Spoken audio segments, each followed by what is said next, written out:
cambiato il così e tu mangiamo il così ma finché ti do il pollo e gatto che no dico wasana puputa maya il putano così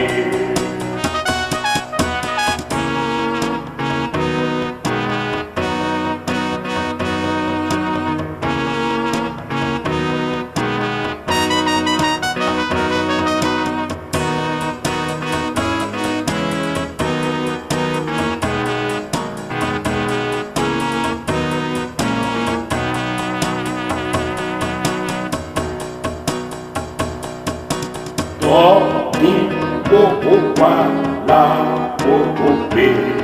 il putano insieme viene qua il putano ma finché ti do il pollo e gallo che no dico wasama pupula mangiamo il putano così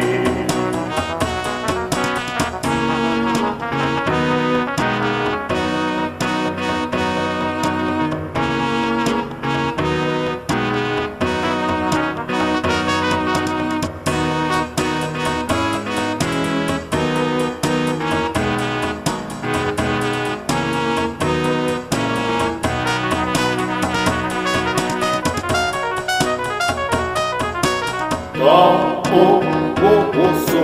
battaglia il putano così si mette l'unica il putano così ma finché ti do il pollo gatto che no dico wasama puputa mangiamo il putano così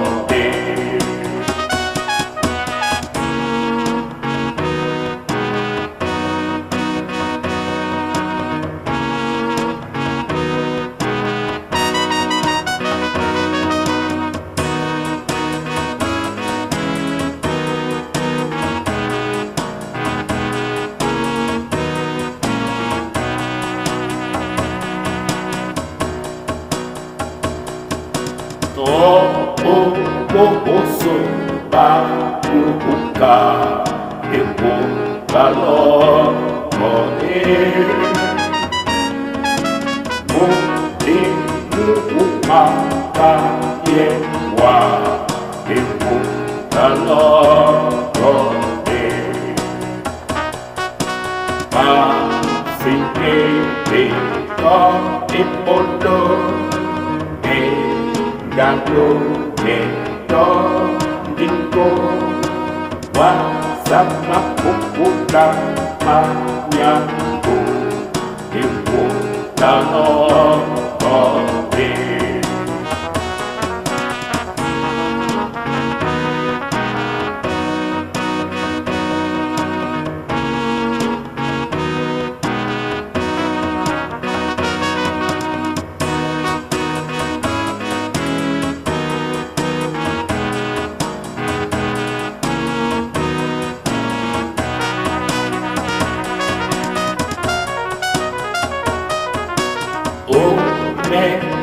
napi somongo ibu talokoni Ye lo kwa me lo ko